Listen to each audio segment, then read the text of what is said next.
Welcome to War Bios, the podcast where we delve into the lives of history's most fascinating figures. I'm your host, General Biography. Today, we're going to explore the remarkable life of John Hunyadi, a Hungarian nobleman and military leader who played a crucial role in shaping the course of European history. Born in the early 15th century, Hunyadi would go on to become one of the most celebrated heroes of his time, known for his bravery, strategic thinking, and unwavering dedication to the Hungarian crown. As we begin our journey through Hunyadi's life, let's start with his early years. John Hunyadi was born around 1407 in the castle of Hunyad, a fortified stronghold located in the heart of Transylvania, a region in what is now modern-day Romania. The castle, perched atop a rocky outcrop, overlooked the surrounding countryside, providing a strategic vantage point for the Hunyadi family, who were minor nobles at the time. John's father, Vojk Hunyadi, was a loyal servant of the Hungarian king, Sigismund, and his mother, Elizabeth Morcine, came from a noble family with ties to the royal court. Growing up in the castle of Hunyad, John would have been surrounded by the sights and sounds of medieval life, the clang of hammering on metal, the smell of freshly baked bread wafting from the ovens, and the sound of horses' hooves clattering on the cobblestone streets. As a young boy, John would have received a traditional education, learning to read, write, and speak Latin, as well as the basics of mathematics, history, and literature. He would have also been trained in the arts of war, learning how to wield a sword, ride a horse, and use a bow and arrow. In 1419, when John was just 12 years old, his father sent him to serve as a page in the court of King Sigismund, who ruled over Hungary, Croatia, and Bohemia. This was a common practice among noble families, where young boys would be sent to serve in the royal court to learn the ways of politics, diplomacy, and war. John's time at court would have been marked by strict discipline, hard work, and intense competition with other pages. However, it was also an opportunity for him to learn from some of the most experienced politicians and military leaders of the day. During his time at court, John would have met many influential figures, including King Sigismund himself, who was known for his wisdom and strategic thinking. He would have also encountered other young nobles, such as Ulrich II, Count of Celje, who would later become a key ally and friend. The royal court was a hotbed of intrigue, with nobles vying for power and influence, but John's natural charisma, intelligence, and strong sense of justice helped him navigate these treacherous waters. As John navigated the complexities of court life, he would have been exposed to the intellectual and cultural currents of the time. He would have heard about the latest developments in the 100 Years' War between England and France, as well as the growing threat of the Ottoman Empire, which was beginning to expand into Eastern Europe. These events would have shaped John's worldview and influenced his future decisions as a military leader. The early 1420s were a time of great turmoil in Eastern Europe, as the Ottoman Empire began its expansion into the region.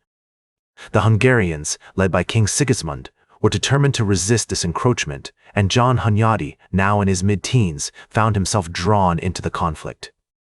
His first major event, the Battle of Hermannstadt in 1429, would prove to be a baptism by fire, testing his mettle as a soldier and setting him on the path to greatness. His upbringing in the castle of Hunyad, his education at court, and his experiences as a young page all contributed to his development as a leader and a soldier. As we move into the 1430s, John Hunyadi's military career is about to take off in earnest. The Ottoman Empire, under the leadership of Sultan Murad II, is making significant gains in Eastern Europe, and the Hungarians are determined to resist this encroachment. In 1439, John Hunyadi is appointed as the voivode of Transylvania, a region in what is now modern-day Romania, and he quickly sets about organizing the local militia to defend against Ottoman raids. One of John's earliest successes comes in 1442, when he leads a campaign against the Ottomans in Wallachia, a region in what is now modern-day southern Romania. With a small force of around 10,000 men, John defeats a much larger Ottoman army, inflicting heavy casualties and forcing them to retreat. This victory earns him recognition from King Ladislaus V of Hungary, who appoints him as the captain of the Hungarian army. Over the next few years, John Hunyadi becomes one of the most feared and respected military leaders in Eastern Europe. He leads a series of successful campaigns against the Ottomans, using innovative tactics such as the use of light cavalry and guerrilla warfare to outmaneuver his enemies. In 1443, he defeats the Ottomans at the Battle of Niš, and in 1444, he wins a major victory at the Battle of Varna. Despite these successes, John Hunyadi faces significant challenges, including the difficulty of maintaining a unified Hungarian army and the constant threat of Ottoman raids. He also has to navigate the complex web of alliances and rivalries between the various European powers, including the Holy Roman Empire, the Kingdom of Poland, and the Republic of Venice. In 1446, John Hunyadi is appointed as the regent of Hungary following the death of King Ladislaus V. This gives him significant power and influence, but also makes him a target for his enemies.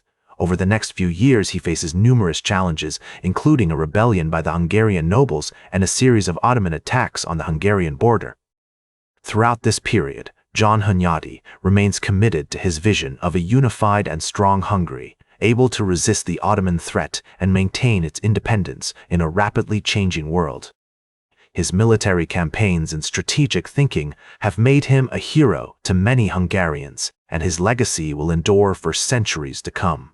His bravery, intelligence, and unwavering dedication to the Hungarian crown have made him one of the most celebrated heroes of the 15th century. As we move into the final years of John Hunyadi's life, we find him facing one of his greatest challenges yet, the Ottoman siege of Belgrade in 1456. The city, a strategic stronghold on the Danube River, is under attack by a massive Ottoman army led by Sultan Mehmed II.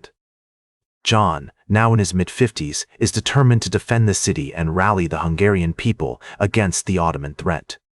In July 1456, John Hunyadi leads a small force of around 7,000 men, including a contingent of crusaders from across Europe, into battle against the Ottomans. Despite being vastly outnumbered, John's tactical genius and the bravery of his soldiers allow them to hold off the Ottoman army for several days. On July 22, 1456, John launches a daring counterattack, using his knowledge of the terrain and his experience in guerrilla warfare to outmaneuver the Ottomans. The Battle of Belgrade is a crushing defeat for the Ottomans, with estimates suggesting that they suffer over 20,000 casualties. The victory is a testament to John Hunyadi's military genius and his ability to inspire loyalty and devotion in his followers. However, the battle also takes a personal toll on John, who contracts a fever and dies on August 11, 1456, just a few weeks after the battle. John Hunyadi's legacy as one of history's greatest commanders is cemented by his victories against the Ottomans and his role in defending Christendom. He is remembered as a hero not only in Hungary but across Europe, and his name becomes synonymous with bravery, strategic thinking, and unwavering dedication to one's people. As we reflect on John Hunyadi's life and legacy, it becomes clear that he was a complex and multifaceted individual, driven by a deep sense of duty, faith, and loyalty. His commitment to the Hungarian crown and his people inspired generations of leaders and soldiers, and his military campaigns continue to be studied by historians and strategists around the world. In the words of the 15th century historian Michael Dabash, John Hunyadi was a man of great courage and wisdom, who fought tirelessly for the freedom and security of his people. His name will live on forever as a testament to the power of bravery, strategic thinking, and unwavering dedication to one's principles. It is about inspiring others, building strong relationships, and leaving a lasting legacy that transcends time and circumstance. John Hunyadi's life and legacy serve as a powerful reminder of these timeless principles, and his story will continue to inspire and motivate people for generations to come. That's all for today's War Bios. Remember to like, share, and subscribe, and until next time, I'm General Biography reminding you to keep marching toward victory.